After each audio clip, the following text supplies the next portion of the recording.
Welcome to the online series of creative conversations produced by Arts Nexus, featuring practicing arts makers from across far north Queensland, a place to explore the business of arts, the ups, the downs, where we get our inspiration from and what our aspirations are. Hello Melissa. Hi Emmaline. How are you? Really good. Here we are, we're interviewing you for Zoom meetups. Yes. Okay. So I'm going to interview as part of a Centre Care project, is that Yes. okay? Yes, thank you. As you are one of the most amazing people connectors in our community. Thank you. So, I'd love to connect with people in my nature. You're in the best role. Yeah. at Arts Nexus. Fits me like a ball gown. That's true. Okay, so I'm going to ask, what communities do you belong to?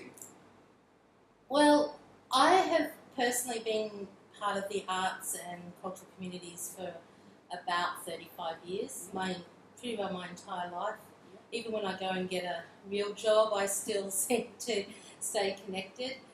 So I personally am a very strong supporter of tropical arts and the socially inclusive theatre that they magically create every year. I also am a member of the Queensland Chamber of Arts and Culture, and even though that relates to my role at Arts Nexus, personally I'm very interested in how the decision making across not just nationally but state and locally works, and making sure that people's voices are heard. I also am personally involved in any festivals and events that I can possibly be involved. I love especially community-based events, and especially those in far outer regional areas that often don't get the focus that maybe the major city or bigger regional centre ones do. Wow, okay. So the arts and culture communities, any other communities? Well, yes, I love being part of, through my family membership, we're part of a gem club at the moment, so we have a little bit to do with jewellery making. That's a new hobby that's grown. And certainly over the years I have a lot of connection with the Indigenous community. My son is Aboriginal, and so I have a beautiful in-law family that are Nurrunjeri from South Australia, and so feel very honoured to be able to sit at their table. And so that's a very personal commitment as well to our First Nation people. So First Nations first, always. Good on you. What are some of the strengths and assets of your community? So here in Cairns. Well, I do find, particularly in a regional setting, people have to rely on those that are around you. You don't get a choice all the time of the kind of skills that you need, so you really work with what you've got. And I do find people are very industrious, so they just find ways to make things happen. And I really respect that transferring of skills. So often people work in a different field and have no idea the incredible skills they have. So like a second-hand car salesman, for instance. Brilliant marketer. They know how to get things over the line. Sales, sales. You put them into an arts context. First of all, they love it because it's a whole different sort of environment, and that's, I think, the other thing about the arts and cultural communities is they're usually very excited to work with people. Like collaboration is really at the heart. Start getting competition when people are going for funding, and there's challenges at that point, but amongst the actual practitioners, pretty well everyone wants to just work together. I find it, that's a given. Beautiful. So do you consider yourself a connector in the community? Oh, I wouldn't be able to deny that.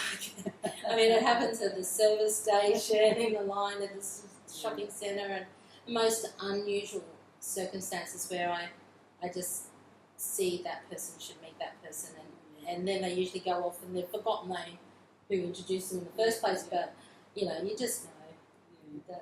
And then it germinates, and sometimes that can take years. That's the key aspect of development that often funding bodies and decision makers forget, that development work is not overnight. it's not often even that you can pinpoint the moment. Yes. And it is a culmination of a whole heap of information that's come to people, and they don't know where they got it from in the first place. But it's part of the general ecology of feeling resilient and in a good place and in socially connected and knowing who to go to at what point.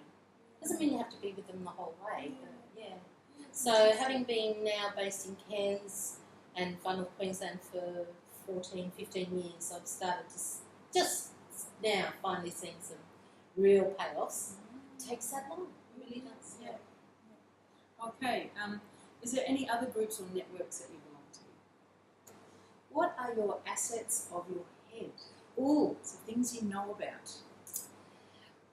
Well, I definitely can add up budgets, so that tends to be an asset that people rely on me for. Yep. I also know a little bit about funding and ways of planning your projects, no matter what area that's in, whether it's the arts or environment groups or anything really, and certainly event management. I have done a lot of community event management, so recently been the event manager for the Cairns Tropical Riders Festival, which is the third festival, and I just love that kind of community initiative. I've worked with the Buskers Festival as well, and got my experience really through Womadelaide, so big international high-profile events as well. So yeah, and I think the other one is storytelling. I love people's stories and listening to stories, and there's usually some sort of core element in there that they might not have even understood themselves. So amongst the event planning and the project planning, I'm really listening to stories, and I'll do that anywhere, really. And I'll, sitting on a train, anyone that's sat next to me, I figure there's a reason, and certainly 6 degrees of separation I generally find is about 2 or 3 degrees. So usually people are connected somehow, if you take the time to listen to their story. Wow, awesome. Anything else you know a lot about? Well, I know a lot about pop psychology. Like, it's not real psychology. I did psychology back in university and sociology. And so just watching how people interact with each other. And so when you put them into a group together, there's usually roles that people play. And then you have the undercurrent, which is people's personal stories that have led them to believe certain things about themselves. Wow. So when you understand that psychology, even if you're running a training session or facilitating a planning day for a community group, or you're sitting in a regional planning sector development session where these really smart people come in and try and manipulate the group to a certain understanding, it's all the same pop psychology, really. Just human nature bumping up with each other. So I do observe human behaviour a lot. Yeah, awesome. Which I think some people they realise. No, but it helps you in your role that you. So underlining that is compassion and having empathy for people. That's not in a judgment way. That's in an understanding that not everyone's come to your event or your meeting or your session necessarily have had a good day before they got there. So you're just having that compassion. So that would be assets of your heart. Yeah, I definitely use that understand. Yeah. So community cultural development is really the foundation principle I work with, which has come out of the fact that I've worked with. So I worked at a disability liaison unit at a university under affirmative action. I've worked in, actually I was in Ireland with the Equal Opportunity Commission there. I've worked around that social justice as well, and so that informs my practice in the arts. Yeah, fantastic. Well, that does bring us to any more assets of your heart? Things you're passionate about? I definitely the thing that makes me happiest when I see not just young people, but aspiring people that have a little bit of a dream and then they get there, how they find their path there. I really love that. And nowadays I am meeting more and more exciting young people that are really doing stuff, and they give me hope. I go, oh, fine. Oh, okay, the politicians are not running the world. It's going to be the young people, and they're rising up. So go, you young people. And not just young people, but people that are coming into their knowledge. So they might have been distracted with life, and then all of a sudden they go, I've got to get that guitar and pick it up and play it. And next thing, they're at Tamworth, and then the next thing they've got a CD, and before you know it, they've registered on APRA, and, you know, like just watching that journey. In fact, your own journey. I remember those conversations. I was just recognising myself in what you were just saying. Yeah. I was like, I've still got to come into myself. Yeah, it's coming. Don't worry, you'll get there. All right. Anything else that you're really passionate about? I think my mentors, the people, I really respect the mentors I have. I am surrounded by elders, and certainly elders within my field, and they, so I look to them for, when I'm having a bad day, I go, oh, look who I'm standing beside, I must be okay, because they're still with me. So I really honour that network. And I've had mentors my whole life, and I think I always will. Beautiful. So the assets of your hands, what are things you can do? Well, a little known fact is I actually did do grade 7 piano in my other days. I was in an orchestra, so I played half a dozen instruments, so French horn, clarinet, percussion in an orchestra. No, because I gave it all up. Because actually performing wasn't really natural to me, and it made me feel ill. So I have real respect for those that can get up and do it. I really know the challenge of that. But I do know it. And I certainly, I remember the theory. You don't forget the theory. What else do I do? You mentioned gem jewellery making? Yeah, well, that's more my partner, but I'm finding I'm involved in it, and I actually, once I'm set to a task, I actually relish it and I'll do it. So when I'm managing a project, it's very rare that I'm not having to go myself. So I do have a tendency towards creating, but I'm not a designer. So I've got to have the idea put there first. So that's where I like to be. Follow a pattern to follow. Or be given the creative space. I do love reading, writing and thinking. That's why I love the Writers' Festivals. And so I go to the Good Writers' Festival. I've been to Adelaide. I love the Cairns one because I just love conversations really, and sort of mind-blowing level. You know, like when you really immerse yourself into a proper conversation. So I think, and I'm very good at that. I tend to draw that out of people too. And people often stay over at my Airbnb and I like, oh, I've got to go to bed, I'm very tired tonight. 3 a.m. in the morning, they're still up talking. So I know I'm a bad influence when it comes to saying out long conversations. So a conversationalist, I think, is something else that would be a skill.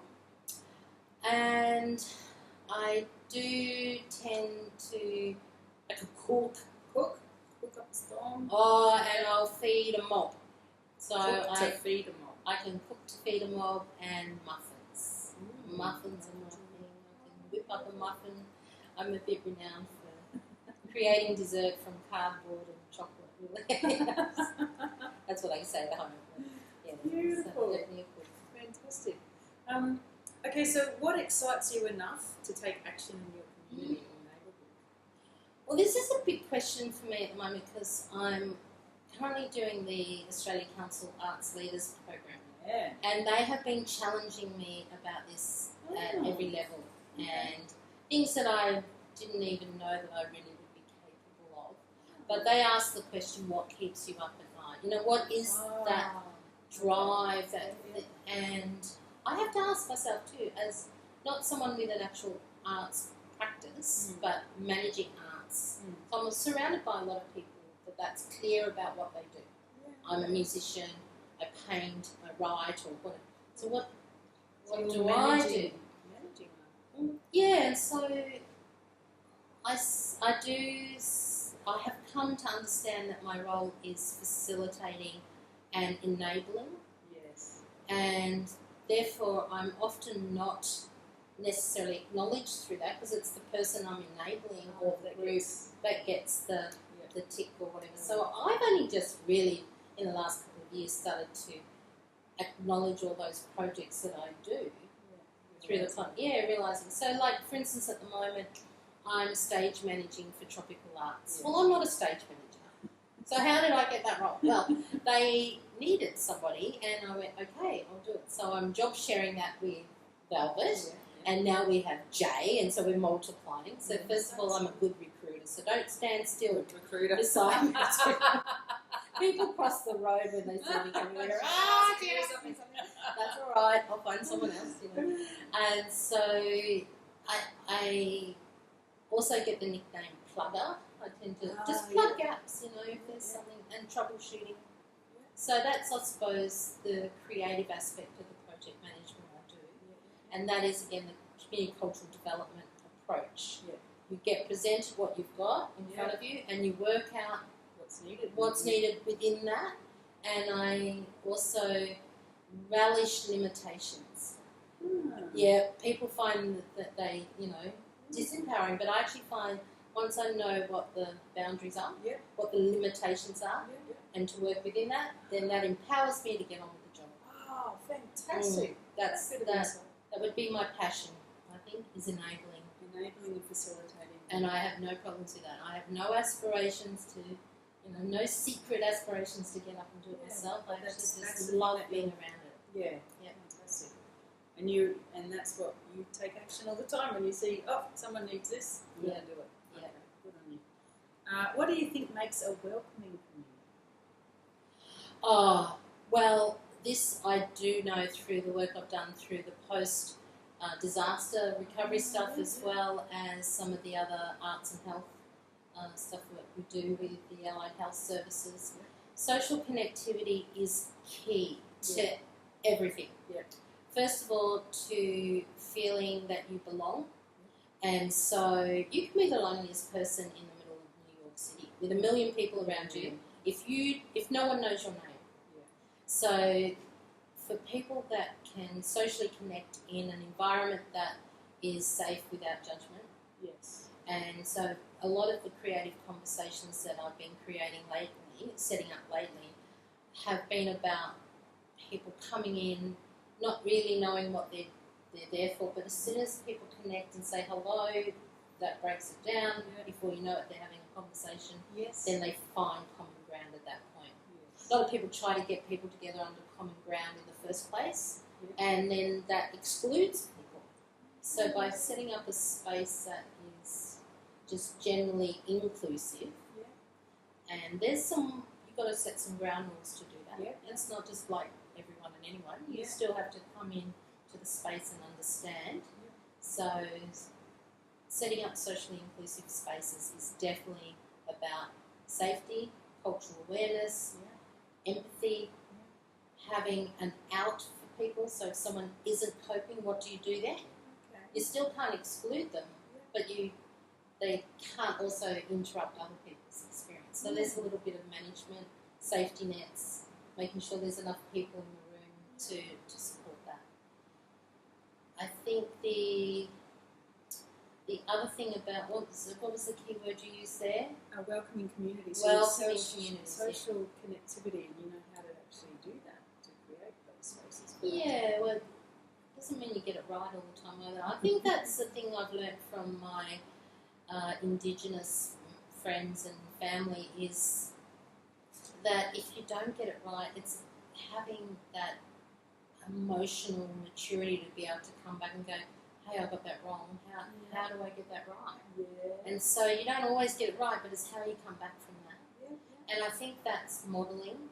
So when other people see you do that and reveal your own vulnerability, they know that you're someone to go to. So they begin to trust you as a leader or driver of that ship for a bit, whatever that journey is you're on for the moment. And I think the sooner that leaders acknowledge their leadership role And that doesn't mean Wow. taking on the full responsibility of it, but just understanding that people need to know where the buck stops or who's put the vision forward and stay with that. Yeah. And if you're not coping, then you have to have some extra people around you. You have to delegate those roles. Yeah, fantastic. Gosh.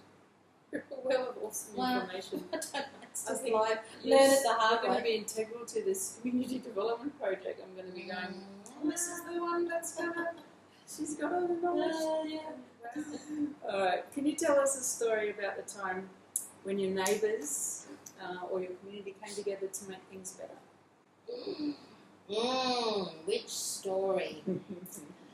I've definitely seen it around personal, when somebody's had a personal crisis Yeah. and the little gestures, dropping off a meal, taking the kids for a bit, driving people somewhere without question, just staying with them through that experience. So I've seen that around lots of people with the dreaded C word, around cancer especially, like that just takes over people's lives. Any of those illnesses or personal or natural disasters, I've seen that. I've seen it around, when people are trying to raise funds for somebody that just needs it a bit. So I have a beautiful family that I'm connected to in Asphalt, so God bless Carissa and her family. And so through her personal journey as a heart transplant recipient at a young age, 24, so all you young people, if you have a cough, get it seen to, because it can be as simple as a cough. And yet she has continued her love and passion for fashion and has created 3 incredible fashion shows with her other colleagues, Lynette and Marianne, and we just went to one a couple of weeks ago. I've seen the community rally around her, fundraise, go to these events, and that's been a long journey of many years, and we definitely love and support Chris and her family. So yeah, seen it a few times. Thank you. Lovely. So now we've got some more questions. What's Your that? current arts practice. Oh, what I currently do. Okay, so currently I find myself managing the program at Arts Nexus. I've been part of Arts Nexus for going on 15 years now. Yep. I started as just a contract worker. I did the Community Cultural Development Officer for a while across Far North Queensland. That kept me very busy. I went away as a freelancer for 5 years. Yeah, right. And people have, I've come back and it's like I never left. But I maintained active membership throughout the whole time. And then I went on the board, and then we got this bit of actual interim investment from the state government. So now I'm program manager. Yeah. And finding it an exciting time, riding the Phoenix Ah. as it's rising up. Yeah. So it's an exciting time at Arts Nexus. Arts Nexus, okay. Was art part of your formative years? Oh yes, you just explained you did some. Well, not my very formative years, to be honest. I come from a car racing background. My entire family are mechanics and started Calder Raceway in Melbourne and actually part of the elite racing fraternity. And so I'm the alien amongst them.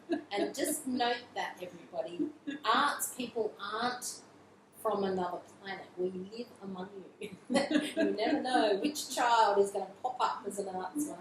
But we are definitely, there. So, Bogan, Melbourne, the heart of it. And out of that, I went and saw the film Fame 30 odd years ago. I went, Mum, I want to go to school like that. And so I auditioned and got into a music dedicated program at Blackburn High School in Melbourne. And then did all the piano? Or? Yes, piano, and then went on to French horn and clarinet. And we did all the Estedfords out at Ballarat and South Street there. And then went on to university and did music and drama as a major. Then I found myself part of theatre sports, so I managed theatre sports for a while there in Melbourne, so that was exciting. Yeah. And then I ended up being the pianist or keyboardist in a comedy team that became very famous. They were the Walks Out of Work crew, and they started as Tagoldi Brothers and went on from there. And so I was part of the Tagoldi Brothers stage, and we got to be. So this was a big moment for us. We were in the Adelaide Fringe, and we were the warm-up act for the Doug Anthony All Stars first show. Oh, wow. So we got their audience as well. So even though they were there for Doug Anthony's, we happened to be the first thing they saw. So being part of the incredibleness of what a fringe festival is and the opportunities that gives people. So that was formative. Then I went to Edinburgh Festival as part of travelling the world as a backpacker, and that's when I met an arts administrator. I didn't know it was a job. Yeah. Through all that schooling, all that ensemble work, no one had told me really that arts administration was a job. And so I came back going, I now know what I'm going to be when I grow up. Still haven't grown up yet. So. But you're I'm doing it still already. in trading, yeah. So that would be, and then like I said earlier, the social justice thing. I was a carer for people with disabilities. That's what I took myself to school, university with. So I was doing overnight stay care, residential care, and then the working through affirmative action and equal rights, equal opportunities, and then went on to doing temporary work with legal agencies and lawyers. So that was just background work, I suppose, to what my passion really was, which was. But it's really, it's giving you an awesome amount of tools and knowledge that you do use every day in every way. Well, that's the thing to remember. You never forget an experience. It's somewhere locked in there. I was a bit worried. Like I could see my career path was a bit and a bit jack of all trades, and I worried about that in my 30s. I thought, I'm not really going to get a proper job. I don't have a superannuation account. All those things that you worry about. And, but as I've gone, Just so experienced for what you're doing now, and you're helping so many people in the community, which is the thing that you happen to be very passionate about. luckily for me, I get to do what I'm passionate about. I am lucky. I don't know if it's luck, but every day I get to wake up and go, oh, what's going to happen today? I don't know. Fantastic. All right. Okay, so we've almost just defined the moment that it happened, really, when you went, there's an arts administrator. Yes. It's about midnight in a pub in Edinburgh. That was the moment when the light bulb went, it's a job. Then I got to see it in Canada, and I saw how theatre sports worked in Canada. So I saw theatre sports across the world, and then I got to come back to and manage it. So and all that knowledge and experience. That's right. That's fantastic. Who do you work with? Incredible people, all the time, every day, and even when they don't know they're incredible. Because, you can see it in them. So I do get to work with really highly skilled professionals that are really doing stuff, and I get to work with the, I don't even call them emerging, but the aspirational people that just have the idea that one day they might write a book, or one day they'll get to record their song, and then they end up with a CD of 15 because you can never pick one. Or 3, as you know. How hard is it to pick an EP?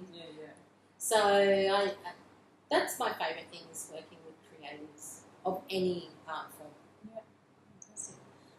Who has been an influence in your career so far? Well, alive or dead. Well, they've influenced. Well, I found out that Leonardo da Vinci was an event manager for the court. Wow. And that was the only reason that he was allowed to have his actual, lab. The access to the dead bodies. So whatever he did to get all those incredible science things up. But he was actually, his day job was to run events. And it was a tiny little bit of information I saw at his exhibition. I went, wow, that's interesting that people think he was this, but he still had a day job. Interesting, So that's interesting. I also think of John Moffat up at Urban Bank, who 150 years later, they still celebrate his birthday in a tiny little town like Urban. And I think what impact he must have had at that time of setting up a tin mine and whatever, that the community would still revere him. I think that's interesting, the legacy he left. I really revere the people I've worked with, like Ollie Black, who's in Adelaide. I worked with her through Port Youth Theatre, that's become Kuru for young people. Theatre, well, not just theatre, it's dance, all sorts of things. So she was a mentor for me for a long time. Now Eve Stafford, who's the founder of Arts Nexus, she got an OAM for her work in this region. Wow. And she's a walking encyclopedia when it comes to community cultural development. And now I have the honour, absolute privilege of working with Jenna Worry as the president of Arts Nexus. So she's another one that I just, like, wow, what an amazing life she's had. So they would be the main ones currently. And then my peers that I work with very closely, like Velvet and Avril. Yeah. I really adore the work they both do, the magic they weave. Yeah. Yes. Magic, Like absolute magic. Yeah, totally. Cool. What is the proudest moment? My son, always my son, he was the first to receive an arts-ready traineeship in Australia. Yeah. He's the first Indigenous person to receive that, and he completed it, fully trained at the Centre of Contemporary Arts here in Cairns, and has now worked with them for almost 6 years. Yeah. And he's 23. He's wonderful to work with too, Oh. so. I can't take claim to any of that. He's an amazing person, and I'm really honoured to be with him too on his journey. But it just fitted. It just made sense, and he's worked out to be a perfect in-house theatre technician. He likes that kind of knowing where everything is and keeping it maintained. He's very loyal to that organisation, and So that's proudest on a moment. personal level. It's my proudest. Okay. Would you share with us one of your most challenging moments? Wow. You don't have to. Oh, I don't. No, of course. I mean, I think it's important that people realise that not to judge the outside self. That there is always challenges, and it doesn't matter how together someone looks. Yeah. It's the key difference between somebody holding it together and someone not. It's really just that. It's whether you can keep that public face and keep the personal stuff. At bay.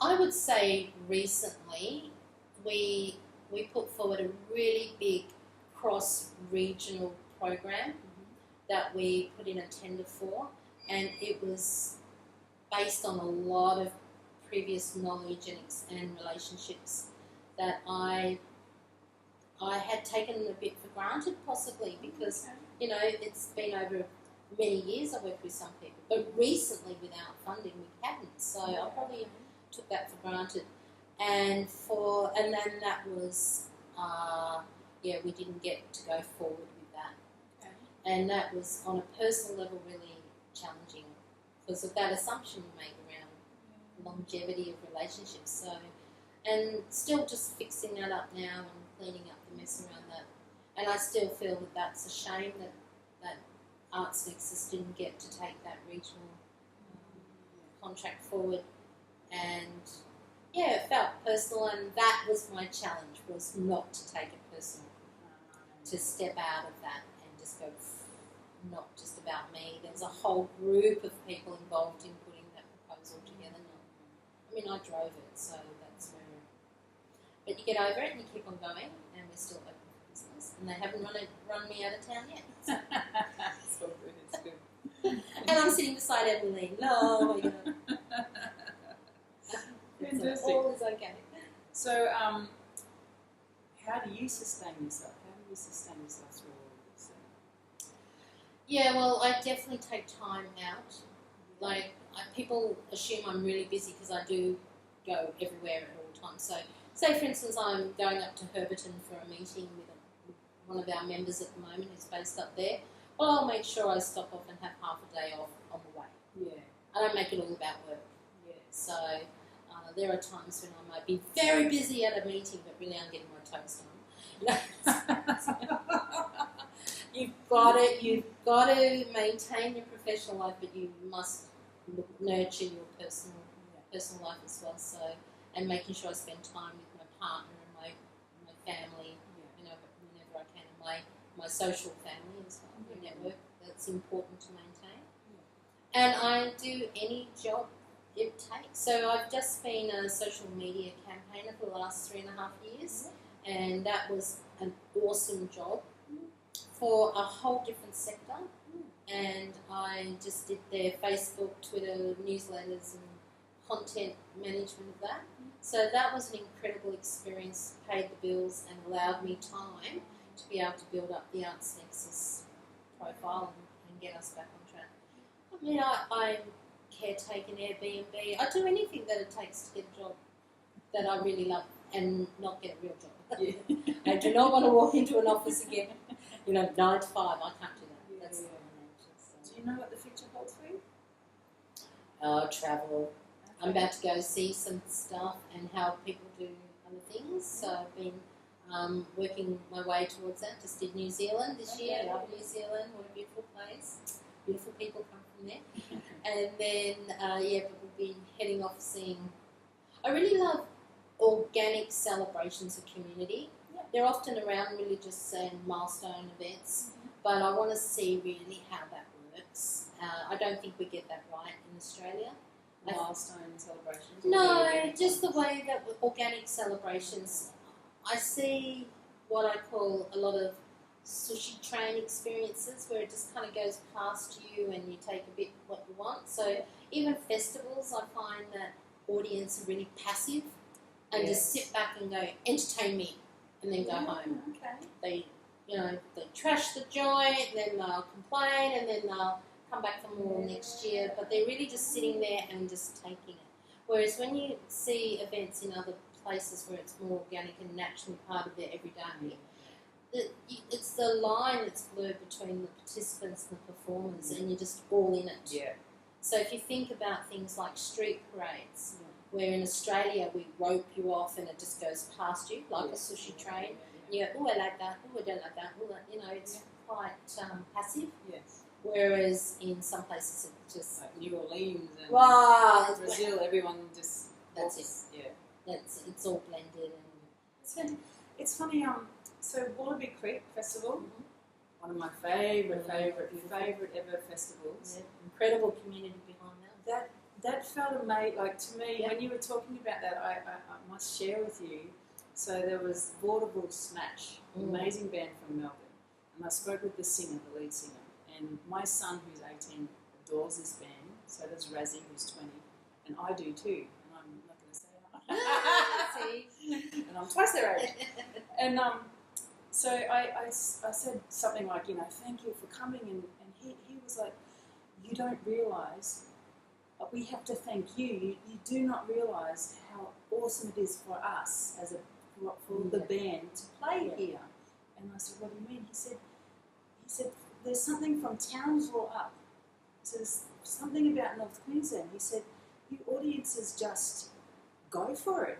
He said, he said, you don't worry about whether you're looking stupid or not. You just go for it. And they're a funny band where they kind of do the same on stage. They're not very serious. They're serious musicians, but they just, express themselves in whatever way, and they don't take themselves too seriously. Yeah. And he said, in Melbourne we've got our fans, but if we went to a festival somewhere, he said the audience just sits back and just would clap, and you don't even know if they like you or not because there's no. But he said something about Townsville and Cairns and North Queensland, especially, Wallaby Creek. Yeah, that's right. Well, that Wallaby Creek and Laura Dance Festival, Woodford, they're what I call immersive events. So you've stopped life, packed the car, gone on a journey, and you are immersed in it. So you will do whatever is on offer. Yeah. You also have to live with people. So this goes back with the pop psychology. So the audience of an event like that is very different than, say, we're connected. And you're connected just by the journey that you've taken. You're living with each other. Living with each other. And you often put on a particular costume as well. So Woodford, you have you've got to have your gumboots and they've got to be decorated. And you've got to have a kind of a look, because there's shops, you can even buy the outfits if you didn't come with the right look. And I don't mean that, like a fashionista way, but it's just WOMAD. Yeah. It's a global village. Yeah. There is no doubt. You have to behave a certain way. You go to a blues festival, and I won't mention which one, but there's a definite behaviour that goes with that versus a folk festival. Then you go to one that people stay away and then they drive in, like WOMAD. So you come in every day. So it's not quite the same immersive thing, except for the world music brings a different audience than, say, a blues-based one or a rock one. So there's some psychology behind that. And I think the other thing that I've observed up here in Far North Queensland, over 70 active cultures with such a small ratio of, it's 150,000 people actually live in Cairns. Yeah. And so you put 70% of those are from actively lived culture. So that means they still eat the food of their culture, they still speak the language, even if it's only occasionally or to some members. They still, do the milestone events as well, some of the celebrations, and you see them. They're intercultural in this community. There's no, you go over there to where the Vietnamese live and get Vietnamese food. It's all mixed in. So he's absolutely right. Because of the interculturalness of this region, and that most of us have come from other places. There's very few born-bred locals here. So we're all in it together. Been on a journey, we're immersed, and we're living the dream up here. Is there anything else you'd like to share with us? I think just definitely value the organisations and people that are around you as they are, and they're not always there forever. So take up the opportunities while they're there. Yeah. So, for instance, Arts Nexus has had this pop-up space for the last 14 months. So it's pop-up, so it's not going to be here forever. It's while it's there, take it on. Don't just put it there as I will do that in the future.